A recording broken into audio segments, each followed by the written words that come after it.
विद्यार्थी मित्रांनो, या व्हिडिओमध्ये पाहूया आपण सिक्स्थ मॅथमॅटिक्स इक्वेशन समीकरणे.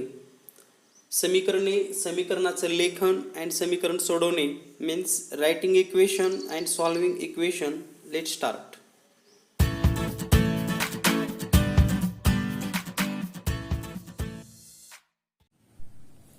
विद्यार्थी मित्रांनो, या व्हिडिओमध्ये पाहूया आपण इक्वेशन म्हणजेच समीकरणे आणि या घटकावरील महत्त्वाचे प्रश्न. तर इक्वेशन आणि समीकरणे याचा जो काही अभ्यास आहे यासाठी आपल्याला अक्षरांचा वापर करावा लागतो. म्हणजेच use alphabets or letters on the numbers and make a equation two solve and find the value of that letters or alphabet. म्हणजेच एखादा अक्षर किंवा लेटर्सचा वापर करून आपण एखादं समीकरण तयार करतो किंवा एखादं इक्वेशन लिहितो. तर याचा वापर करून आपल्याला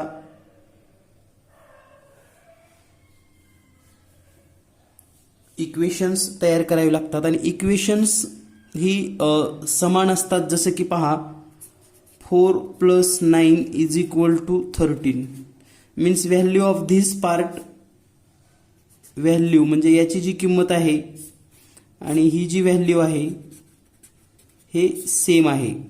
13 and 4 + 9 =. Next 20 / 4 = 5 means value of 20 / 4 and value of 5 also same. म्हणजेच या ठिकाणी पहा, 20ला 4 भागल्यानंतर पण 5च येतं आणि 5ची किंमत 5च आहे. म्हणजे इक्वेशन समान असतात. यामध्ये जो आपला उजवा हात आहे त्याला आपण राईट साइड असं म्हणतो. राईट साइड म्हणजेच उजवी बाजू आणि आपला जो डावा हात आहे त्याला आपण लेफ्ट साइड असं म्हणतो, म्हणजेच डावी बाजू.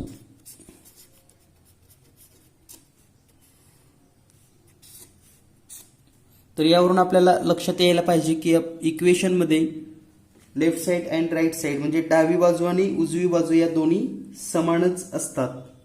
Means if there are equal weight in the both part of weighing scale then the scale is balanced. Such a balanced scale is like known as equation. म्हणजे अशा पद्धतीनं जे बॅलन्स किंवा समान असतं यालाच आपण इक्वेशन असं म्हणतो. तर यावर आधारित आपल्याला सराव संच 26 मधील काही प्रश्न सोडवायचे आहेत. तर पहा, सराव संच 26 म्हणजे प्रॅक्टिस सेट 26 मध्ये जो प्रश्न दिलेला आहे हा जर तुम्ही पाहिलात तर तुम्हाला लक्षात येईल.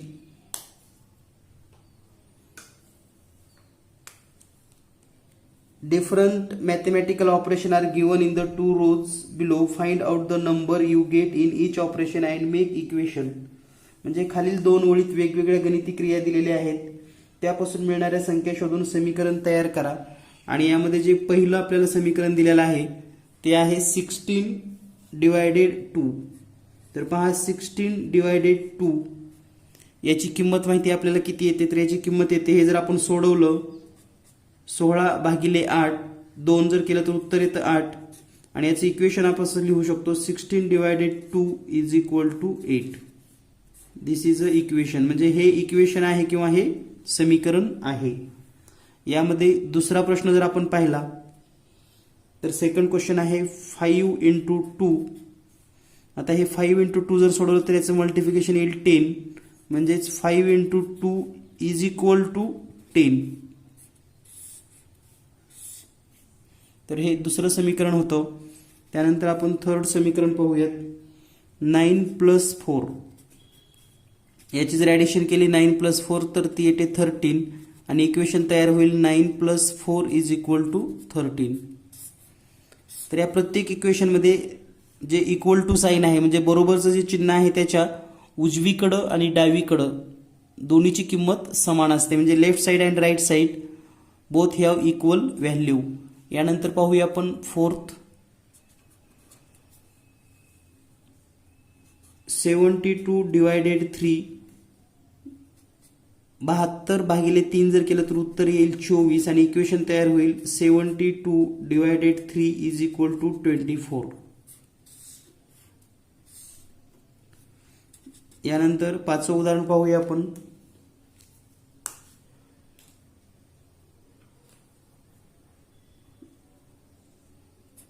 4 plus 5 addition 9 and its equation 4 plus 5 is equal to 9. यानंतर पाहूया आपण 6 8 into 3 24 and its equation 8 into 3 is equal to 24. तर या पद्धतीने अतिशय सोप्या पद्धतीने सर्व उदाहरणं दिलेली आहेत. तर हे सर्व उदाहरणं तुम्ही सोडवू शकतात. यानंतर पाहूया आपण next question, the next point. तर राहिलेली जे काही उदाहरणं आहेत ते आपण सोडवून घ्या. यानंतर पाहूया आपण द सोल्युशन ऑफ इक्वेशन, समीकरणाची उकल. The solution of an equation म्हणजे समीकरणाची उकल. तर समीकरणाची उकल म्हणजे काय किंवा समीकरणाची उकल नेमकं कशी शोधायची हे आपण या ठिकाणी पाहणार आहोत. तर पहा, समीकरणाची उकल म्हणजे काय असतं किंवा समीकरण कसं सोडवायचं हे आपण डायरेक्टली काही उदाहरणं घेऊन पाहूयात. तर सुरुवातीला आपण पाहूयात how we can write the equation, म्हणजे समीकरण कसं लिहायचं हे अगोदर आपण समजून घेऊयात. त्यानंतर आपण समीकरण कशी सोडवायची हा भाग पाहूयात. तर पहा, समीकरण नेमकं कशी लिहायची ते आपण समजून घेऊयात. तर उकल म्हणजे काय ही कन्सेप्ट अगोदर समजून घेऊयात. समजा तुमच्याकडे 5 रुपये आहेत. समजा you have 5 rupees and some amount paid to you, your friend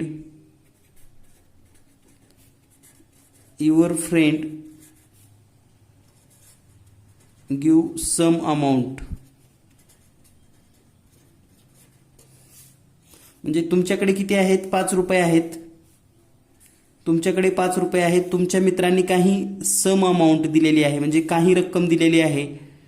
आणि आता तुमच्याकडे टोटल झालेला आहे 15 रुपीज. टोटल किती झालेला आहे? 15 रुपीज. तर मग तुमच्या मित्रांनी किती रक्कम दिली जर असा प्रश्न विचारला तर पहा, 5 प्लस या ठिकाणी तुमच्या मित्रांनी काहीतरी समथिंग दिलं, म्हणजे या ठिकाणी एखादा आपण लेटर्स वापरूयात. एम रुपीज असतील. टोटल 15 रुपीज झालीच, म्हणजे 5 मध्ये एम प्लस केल्यावर 15 येतं. तर ह्या एमची किंमत आपल्याला शोधता आली पाहिजे. आता एमची किंमत कशी शोधायची? तर आपल्याला या ठिकाणी एमची किंमत शोधत असताना एम प्लस 5 आहे किंवा एम मध्ये 5 मिळवलेला आहे. तर तुम्हाला तोंडी सांगता येतं की या ठिकाणी पहा, एम प्लस 10 केलं तरच या ठिकाणी 15 उत्तर येतं. Means value of M is equal to 10. म्हणजे एमची किंमत तुम्हाला 10 शोधावी लागते. And this value of M is known as solution of equation. Value of M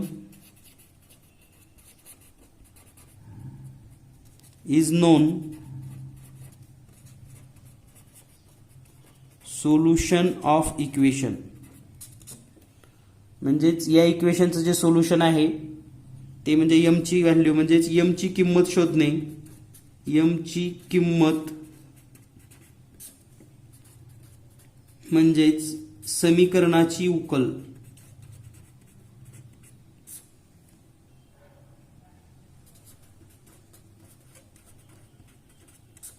तर याला उकल असं म्हणतात, हे लक्षात ठेवा. म्हणजे एखादं इक्वेशन दिल्यानंतर त्या ठिकाणी जे लेटर्स आहेत त्या लेटर्सची व्हॅल्यू फाइंड आउट करणं याला आपण उकल असं म्हणतो किंवा सोल्युशन असं म्हणतो.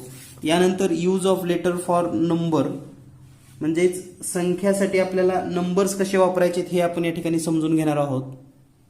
Use of a letters for number म्हणजे संख्येसाठी, म्हणजे संख्या जर असेल तर त्यासाठी लेटर कसे वापरायचे किंवा संख्येसाठी अक्षरांचा वापर कसा करायचा हे आपण या ठिकाणी समजून घेणार आहोत. So how we can use, suppose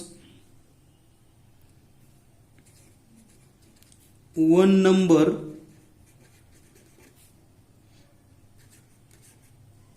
add with 25. म्हणजेच एक संख्या 25 मध्ये मिळवली, याचा अर्थ असा आहे की एक संख्या 25 मध्ये मिळवली. आता एक संख्या कोणती आहे आपल्याला माहित नाही, 1 नंबर म्हटलंय पण नंबर माहित नाही, म्हणून या ठिकाणी आपण याबद्दल कोणतंही अक्षर घेऊ शकता, जसं की ABCD वगैरे असे पण अक्षर घेता येतात. म्हणजे A+25 means any number, a number किंवा ए म्हणजेच कोणतीही एक संख्या आणि त्याच्यामध्ये 25 मिळवलेलं आहे. या पद्धतीने आपण हे लिहू शकतो. त्यानंतर दुसरं उदाहरण पाहूया आपण.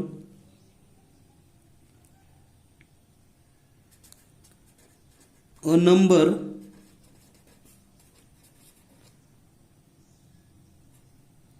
सबट्रॅक्ट फ्रॉम 16 म्हणजेच 16 मधून एक संख्या वजा करा.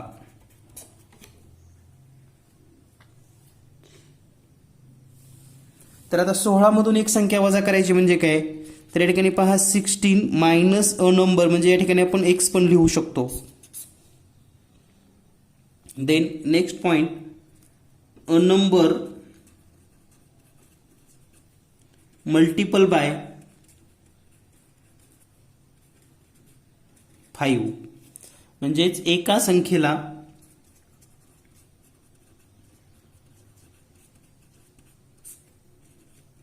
5 ने गुणा. मग एक नंबर कोणता पण घेऊ शकता, जसं की m गुणिले 5. तर हा m म्हणजे एनी नंबर मल्टिपल बाय 5. यानंतर आपण नेक्स्ट पाहूयात, 36 डिवायडेड बाय एनी नंबर म्हणजे 36 ला कोणत्याही संख्येने गुणा. आता कोणती संख्या म्हणजे आपल्याला माहित नाही, म्हणून या ठिकाणी आपण असं लिहू शकतो 36 डिवायडेड बाय y म्हणजे 36 भागिले y. तर या पद्धतीने आपल्याला यूज ऑफ लेटर्स म्हणजे एखादं इक्वेशन कसं तयार करायचं आणि त्याच्यामध्ये लेटर्सचा कसा वापर करायचा. तर सम, एनी, गिवन नंबर, ज्यावेळेस अशी वर्डिंग येते तेव्हा आपण अक्षरांचा वापर करायचा आहे. म्हणजे एक संख्या असेल, दिलेली संख्या असेल, एखादी संख्या असेल, अशा पद्धतीने जेव्हा शब्द वापरले जातात तेव्हा आपण या ठिकाणी अक्षरांचा वापर करतो आणि या पद्धतीनं समीकरण तयार होतो. तर आता या ठिकाणी आपल्याला पाहायचं आहे सॉल्व्हिंग अँड इक्वेशन, समीकरण सोडवणे. तर समीकरण नेमकं कशी सोडवायची हे आपण समजून घेऊयात.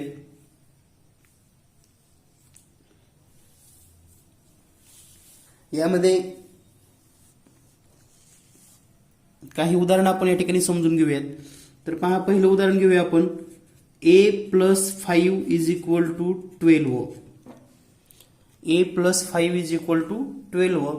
तर आता पहा या ठिकाणी a+5 is equal to 12, this is an equation, म्हणजे हे एक समीकरण आहे. तर हे सोडवायचं कसं, तर या ठिकाणी a+5 आहे इज इक्वल टू 12.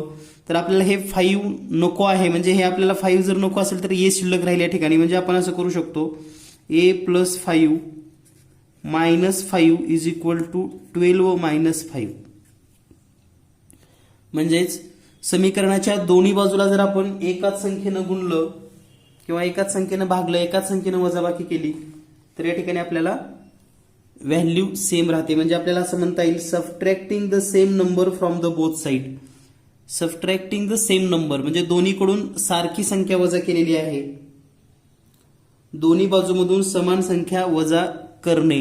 तर आता काय होईल पहा, +5 मायनस 5 म्हणजे हे या ठिकाणी हे शून्य किंमत येईल या दोन्हीची आणि या ठिकाणी राहील a फक्त is equal to 12 minus 5 is equal to 7 आणि आपल्याला a ची व्हॅल्यू मिळेल 7. This is a very important point because it's very useful to solving words problem. म्हणजेच वर्ड प्रॉब्लेम, शाब्दिक उदाहरणे सोडवण्यासाठी हा भाग अतिशय महत्वाचा आहे, काळजीपूर्वक लक्षात ठेवा. यानंतर आपण दुसरं उदाहरण पाहूयात. Suppose m-10 is equal to 18. m-10 is equal to 18. आता आपल्याला हे वजा चिन्ह नको आहे, वजा 10 नको आहे, तर आपण m-10 यामध्ये +10 करूयात इज इक्वल टू 18 +10. तर आता हे दोन गणित जर पाहिले तर या ठिकाणी पहा +5 होतं, -5 केलं, -10 आहे, +10 केलं. म्हणजे जी या ठिकाणी संख्या दिलेली आहे प्लस मायनस असेल तर +10 करा, प्लस असेल तर मायनस करा, हे आपल्याला लक्षात आलं पाहिजे. म्हणजे या ठिकाणी एकमेकाच्या अपोजिट ऑपरेशन्स आपल्याला या ठिकाणी घ्यावे लागतील. So m-10 +10 0, m is equal to 18 +10 is equal to 28. m ची किंमत किती आली? सोल्युशन ऑफ इक्वेशन 28 म्हणजे समीकरणाची उकल आलेली आहे 28. तर आपलं उत्तर बरोबर आहे का नाही हे आपण कसं चेक करू शकतो? पहा दोन्ही उदाहरणामध्ये a+5, a ची किंमत 7 ठेवा, 7 + 5 12 म्हणजे हे बरोबर आलेलं आहे. m-10 is equal to 18, m ची व्हॅल्यू 28 ठेवा, 28 - 10 इज इक्वल टू 18 हे पण बरोबर आहे. या पद्धतीनं आणखी एक उदाहरण पाहूया आपण आता मल्टिफिकेशनचं. m × 10 is equal to 80. तर पहा आता या ठिकाणी मल्टिफिकेशन आहे, तर याची अपोजिट क्रिया काय करावी लागेल आपल्याला? डिवायडेड बाय बोथ साइड × 10 म्हणजे आपल्याला दोन्ही बाजूला 10 ने भागावं लागेल. इक्वेशनची व्हॅल्यू समान राहते. तर या ठिकाणी जर 10 ने डिवाइड केलं, 10 × 1 = 10, 10 × 1 = 10, 10 × 1 = 10, 10 × 8 = 80 म्हणजे या ठिकाणी remains m is equal to 8. तर m ची किंमत किती आलेली आहे? 8. तर हे लक्षात घेत चला. अतिशय सोप्या पद्धतीने आपल्याला हे प्रश्न सोडवायचे आहेत. यानंतर पाहूया आपण next.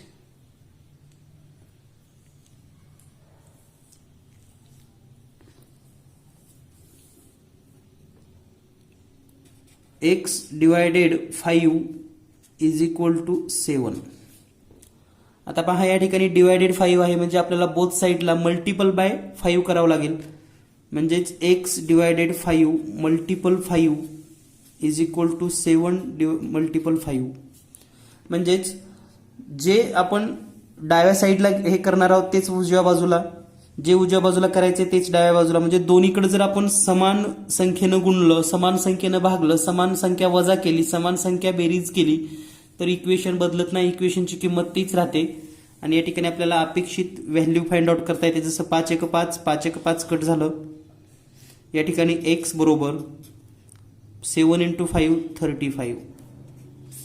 Value of x is equal to 35. आणि ही जर 35 या ठिकाणी ठेवलं तर पहा 35/5, 5 × 5, 5 × 7 = 35 म्हणजे याची किंमत 7 येते.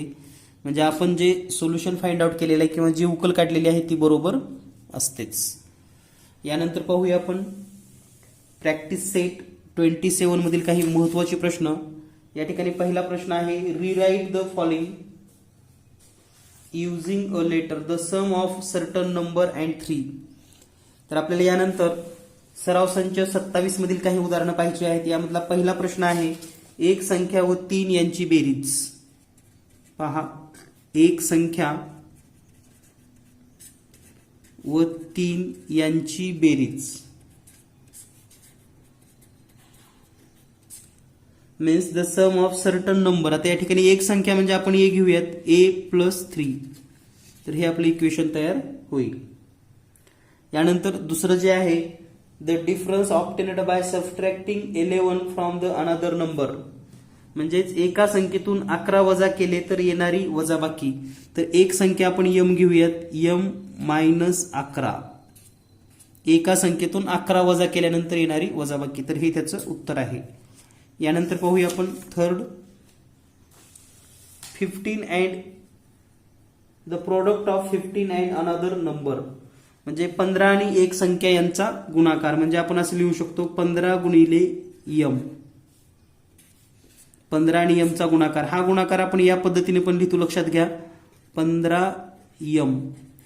म्हणजे कोणताही नंबर्स अँड लेटर्स जर असं सलग लिहिलं तर या ठिकाणी मल्टिफिकेशन साइन असतं, हे लक्षात ठेवा.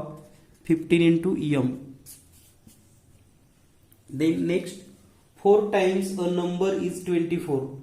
एका संख्येची चौपट 24 आहे. Fourth one, a numbers 4 times is equal to 24. मग नंबर आपण ए घेऊयात, त्याची 4 टाइम्स इज इक्वल टू 24. तर या पद्धतीने अगदी सहज तुम्ही हे इक्वेशन लिहू शकतात. यानंतर पाहूया आपण next question. Question number second. Find out which operation must be done on both side of this equation in order to solve them. तर खालील समीकरणाची उकल काढण्यासाठी समीकरणाच्या दोन्ही बाजूला कोणती क्रिया करावी लागेल ते पहा. तर या ठिकाणी जे पहिलं समीकरण दिलेलं आहे x plus 9 is equal to 11. आता कोणती क्रिया करावी लागेल, तर या ठिकाणी सबस्ट्रॅक्ट -9 और सबस्ट्रॅक्ट और -9 दोन्हीचा अर्थ एकच होतो, फ्रॉम बोथ साइड. म्हणजेच दोन्ही बाजूतून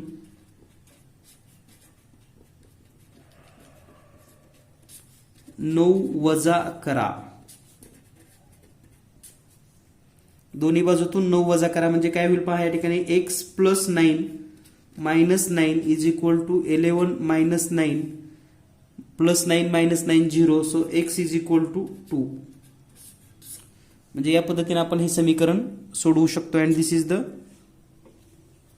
सोल्युशन ऑफ दॅट इक्वेशन. म्हणजे समीकरणाची उकल आहे. यानंतर पाहूया next. x minus 4 is equal to 9. तर या ठिकाणी प्लस 4 आहे, तर या ठिकाणी add plus 4 to both side.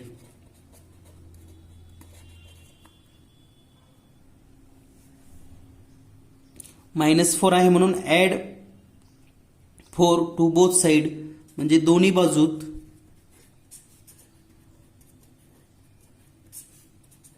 4 मिळवा.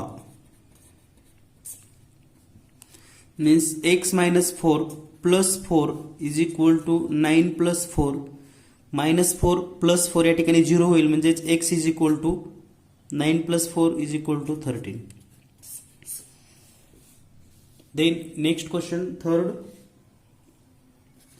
8x is equal to 24. तर या ठिकाणी पाहता x आणि 8 यामध्ये मल्टिपल आहे म्हणजे या ठिकाणी आपल्याला 8 ने डिवाइड करावे लागेल. डिवायडेड बोथ साइड बाय 8 म्हणजेच दोन्ही बाजूला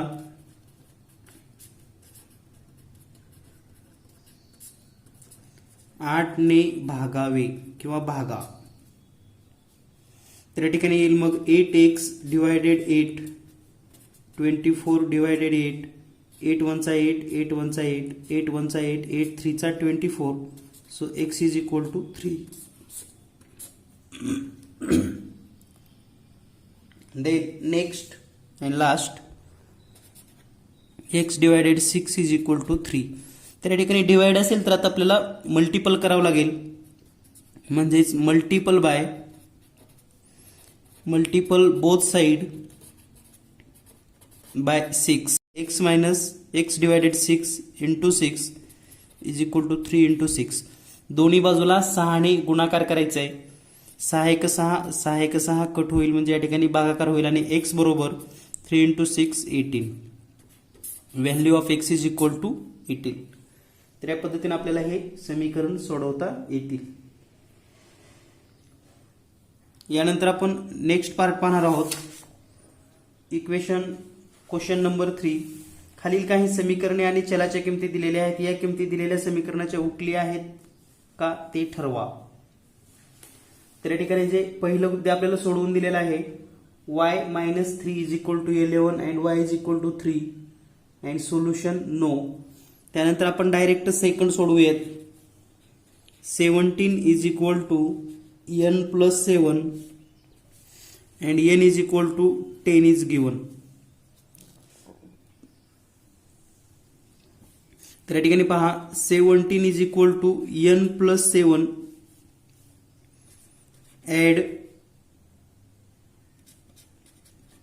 सबट्रॅक्ट 7 फ्रॉम बोथ साइड. म्हणजे या ठिकाणी आपल्याला दोन्ही बाजूतून 7 वजा करायचे आहे, म्हणजे 17 minus 7 is equal to n plus 7 minus 7. तर या ठिकाणी 17 minus 7 is equal to 10 is equal to n. Means value of n is equal to 10 and solution is yes.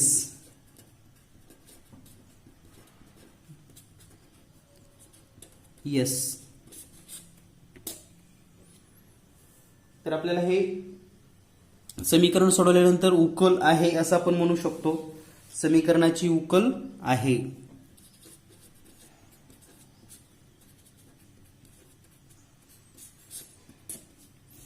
यानंतर यामधलं थर्ड क्वेश्चन पाहूया आपण. 30 is equal to 5x and the value of variable म्हणजे चलाची किंमत जी दिलेली आहे x बरोबर 6. तर पहा 30 इज इक्वल टू 5x. तर या ठिकाणी दोन्ही बाजूस 5 ने गुणाकार केलाय म्हणून 5 ने भागूयात. दोन्ही बाजूस 5 ने भाग देऊ. Divided by 5 to both side. So 30 divided 5 is equal to 5x divided 5.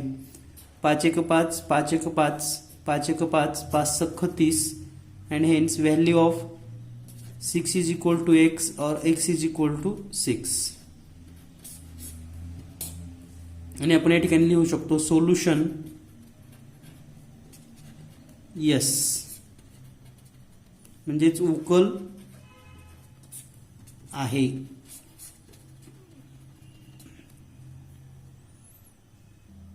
Next third, m upon 2 is equal to 14 and the value of m is equal to 7. तर पहा m divided 2 is equal to 14. तर या दोन्ही बाजूला multiple 2 करावं लागेल. Multiple bye 2 both side, म्हणजे दोन्ही बाजूला 2 ने मल्टिप्लाय करूयात. m छेद 2 गुणिले m बरोबर 14 इंटू 2. 2 ने मल्टिप्लाय करायचं आहे. 2 1 चा 2, 2 1 चा 2. m is equal to 14 into 2 is equal to 28. आणि या ठिकाणी m ची व्हॅल्यू दिलेली आहे 7. सो सोल्युशन नो या पद्धतीने आपल्याला लिहिता येईल, म्हणजेच उकल नाही. यानंतर पाहूया आपण next question. Question number 4. Solve the following equation and the equation is given y minus 5 is equal to 1. तर पहा या ठिकाणी जे पहिले इक्वेशन दिलेलं आहे y minus 5 is equal to 1 and its solution y minus 5 is equal to 1. दोन्ही बाजूस आता या ठिकाणी -5 आहे म्हणून दोन्ही बाजूस +5 करूयात. दोन्ही बाजूस 5 मिळवू. तर दोन्ही बाजूस 5 मिळवल्यानंतर काय होईल पहा, y minus 5 plus 5 is equal to 1 plus 5, म्हणजेच y इज इक्वल टू हे मायनस आणि प्लस 0 होईल आणि 1 प्लस 5 इज इक्वल टू 6. म्हणजे the value of y is equal to 6. समीकरणाची उकल 6 असेल. यानंतर पाहूया आपण next second question. 8 is equal to t plus 5. तर आता हे प्लस 5 आहे, तर आपल्याला या ठिकाणी दोन्ही बाजूतून 5 वजा करावं लागेल. दोन्ही बाजूतून 5 वजा करा, म्हणजे त्या ठिकाणी 8 minus 5 is equal to t plus 5 minus 5. 8 minus 5 म्हणजेच आपण या ठिकाणी 3 लिहू शकतो आणि इकडे प्लस 5 मायनस 5 म्हणजे 0 इज इक्वल टू t. 3 बरोबर t. यालाच आपण डावी बाजू उजवीकडे आणि उजवी बाजू डावीकडे लिहू शकतो, म्हणजे t बरोबर 3. Then next question. 4x is equal to 15. तर पहा आता या ठिकाणी हा कसा सोडवायचा प्रश्न. 4x is equal to 52. 4 आणि x यामध्ये मल्टिपल साइन आहे, म्हणजे 4 आणि x चा गुणाकार आहे, म्हणजे आपल्याला या ठिकाणी असं लिहिता येईल डिवायडेड बोथ साइड बाय 4. म्हणजेच दोन्ही बाजूला 4 ने भागायचं आहे. 4x/4 बरोबर 52/4. 4×1=4, 4×1=4, 4×1=4, 4×1=4, 1 उरलं 4 त्रिकोण 12, म्हणजे या ठिकाणी रिमेन्स x = 13. तर या पद्धतीने आपल्याला सहज ही प्रश्न सोडवता येतात. यानंतर पाहूया आपण नेक्स्ट 4th क्वेश्चन. 19 = m-4. तर या ठिकाणी m-4 आहे, म्हणजे दोन्ही बाजूला ॲड 4 टू बोथ साइड, म्हणजे दोन्ही बाजूला 4 मिळवूयात. 19 + 4 = m-4 + 4. 19 + 4 23 = minus plus 0 = m, and hence value of m = 23. Then next question, p divided 4 = 9. So its solution, p divided 4 = 9. Multiple both side, म्हणजे दोन्ही बाजूला आपल्याला 4 ने बाय 4, दोन्ही बाजूला 4 ने गुणावं लागेल, कारण या ठिकाणी 4 भागाकारामध्ये आहे, म्हणून p/4 गुणिले 4 बरोबर 9 × 4. 4×1=4, 4×1=4, so p = 9 × 4 36. Then next, x + 10 = 5. x + 10 = 5. तर या ठिकाणी x + 10 आहे, -10 करावं लागेल, मीन्स सबस्ट्रॅक्ट 10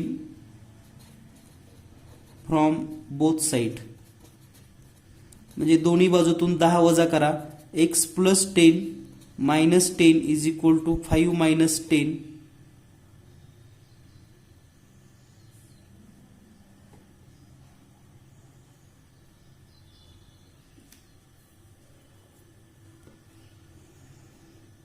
तर या ठिकाणी पहा, x + 10 - 10 मीन्स x = 5 - 10, म्हणजेच 5 - 5 या ठिकाणी उत्तर येईल, कारण 5 मधून 10 वजा होत नाहीत, -10 होऊ शकत नाही, म्हणून या ठिकाणी 10 मधून 5 वजा करून 10चं साइन आपण या ठिकाणी देऊ शकतो. यानंतर पाहूया आपण next question. m-5 = -12. So m-5 = -12. Add both side 5, म्हणजे दोन्ही बाजूमध्ये 5 प्लस करूयात. m-5 + 5 = -12 + 5, minus plus 0, so m = -12 + 5 means -7. Then next, p + 4 = -1. त्या ठिकाणी +4 आहे, म्हणजे -4 करावं लागेल. Subtract 4 from both side. p + 4 - 4 = -1 - 4 + -0, so p = -5. तर या पद्धतीने अगदी सहज सोप्या पद्धतीने हे सर्व उदाहरण आपण सोडवू शकतो. यानंतर पाहूया आपण some words problem. Some words problem as like, हरबाकडे काही मेंढ्या होत्या. बाजारात त्यातील 34 मेंढ्या विकल्यानंतर 176 मेंढ्या शिल्लक राहिल्या. तर हरबाकडे एकूण किती मेंढ्या होत्या? तर पहा, सेम क्वेश्चन इन इंग्लिश. हरबा own some sheeps. After selling 34 of them in the market, he still has 176 sheep. How many sheep did Harba have at start? म्हणजे हरबाकडे काही मेंढ्या होत्या, तर आपण या ठिकाणी असं लिहू शकतो,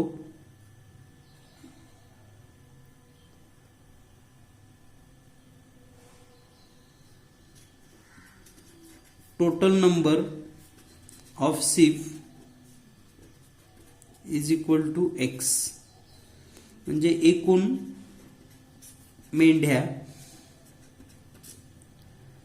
मेंढ्या किती आहेत? एक्स आहेत. यामधल्या 36 सेल केल्या, 34 विक्री केल्या व शिल्लक राहिल्या किती? 176 मेंढ्या. तर हेच समीकरण मध्ये लिहिले तर टोटल आहेत एक्स, विक्री केल्या म्हणजे सबट्रॅक्ट केल्या 34 इज इक्वल टू रिमेन्स 176. तर पहा, काही मेंढ्या होत्या 34 विकल्या, 176 शिल्लक राहिल्या. Total X sheeps sell 34 and remains 176. So here solve this equation and find the value of X. म्हणजे या ठिकाणी आपल्याला आता हे समीकरण सोडून एक्सची किंमत काढायची आहे. तर पहा, X minus 34 is equal to 176. Minus 34 आहे म्हणून या ठिकाणी दोन्ही बाजूला प्लस 34 करावं लागेल. Means add 34 to both side. दोन्ही बाजूला 34 प्लस करूयात, म्हणजे x minus 34 plus 34 is equal to 176 plus 34. त्या ठिकाणी minus plus 0. So x is equal to 6 and 4 10 carry 1, 10 and 3 7 and 3 10 and 1 11 carry 1 and 2. So total value of x is equal to 210 and x means number of sheep, total number of sheep, एकूण मेंढ्याची संख्या, म्हणून एकूण मेंढ्या म्हणजे total sheep is equal to 210. Then next question. Question number 2. Sakshi prepared some jam at home and filled it in bottle. After giving away 7 of bottle to her friend, she still has 12 for herself. How many bottle had she made in all? If she filled 250 grams of jam in each bottle, what was the total weight of the jam she made?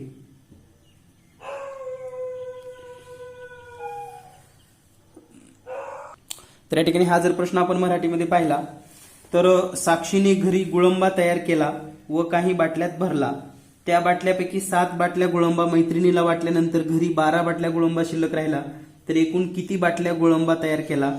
एका बाटलीत गुळंब्याचे वजन 250 gram असेल तर एकूण किती वजनाचा गुळंबा तयार केला होता? तर पहा, या ठिकाणी जे माहिती दिलेली आहे, आपण जर या ठिकाणी टोटल बॉटल म्हणजे एकूण बॉटलची संख्या जर विचार, टोटल बॉटल आपण एम आहेत असं समजलं, नंबर एम आहे.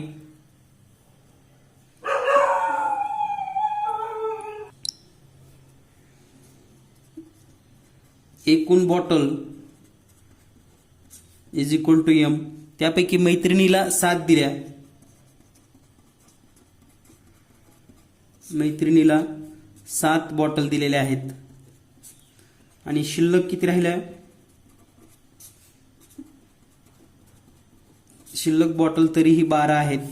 तर पहा, total m minus 7 bottle to friends is equal to 12. Means number of bottle m distribute to friends 7 bottle and remain 12 bottle. So m minus 7 is equal to 12. तर या ठिकाणी मायनस 7 आहे, तर या ठिकाणी आपण असं लिहू शकतो add 7 to both side. m minus 7 plus 7 is equal to 12 plus 7. तर या ठिकाणी मायनस 7 मायनस अँड प्लस 0 होईल. Means m is equal to 19. म्हणजेच टोटल बॉटल जे आहेत, total bottle is equal to 19. Then each bottle is equal to 250 gram jam. तर आपल्याला total jam जर काढायचं असेल, total jam is equal to 250 into 19 bottles, हे मल्टिफिकेशन करावं लागेल. म्हणजे 250 गुणिले 25. तर या ठिकाणी जर आपण मल्टिफिकेशन केलं 19 into 0 0, 19 into 5 95 means 5 carry 5 carry 9 आणि 19 इंटू 2 38 and 9 47 ग्रॅम. म्हणजे टोटल जो जॅम आहे तो आहे 4750 ग्रॅम. यानंतर पाहूया आपण next question. Third question. Archana bought some kilogram of wheat. She required 12 kilogram per month and she not enough wheat milled for 3 months. Not she got enough wheat milled for 3 months. After that she had 14 kg left. How much wheat had Archana bought altogether? तर पहा, अर्चनाने काही गहू बाजारातून खरेदी केला. प्रत्येक महिन्याला 12 kilogram असे 3 महिने गहू दळण्याकरता काढला, तेव्हा 14 किलो गहू शिल्लक राहिला. तर अर्चनाने एकूण किती गहू खरेदी केला होता? तर आपल्याला या ठिकाणी टोटल वीट काढायचे आहे. तर पहा, दिलेल्या माहितीनुसार आपल्याला असं लिहिता येतं की फॉर इच मंथ, म्हणजे प्रत्येक महिन्याला